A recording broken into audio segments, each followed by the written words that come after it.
Hey folks, Sam with Mechanic here. Today, we're going to replace the license plate bulb on your 2016 Jeep Renegade. Always make sure you keep those license plate bulbs on. One of the simplest reasons I see my customers getting pulled over. So, all that being said, let's get started. Alright folks, here we are. We're at the back license plate on this Jeep. You can see our little backup camera poking out here. Give that a little wipe to keep the lens clean. But to the left and right of it are our license plate lights.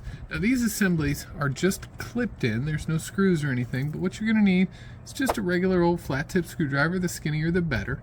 Alright, and what you want to do is come in from the outside, right?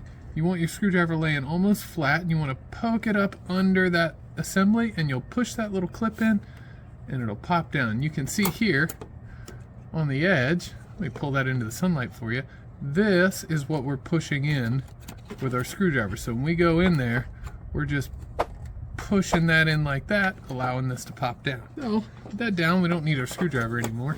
Our bulb is actually inside, so we're just going to grab this whole thing. We don't need to take the plug off or anything. We can take this whole plug and twist it counterclockwise, and you'll feel it unclip, and then you just kind of wiggle it out, and bam! There's our bulb. So, to get this bulb out, same thing as on the tail light. We want to wiggle side to side and pull out, and there it is, just like that. Alright, now to go back in, same thing, little wiggles. While we're pushing this time though, it pops in. Grab our little license plate bulb housing.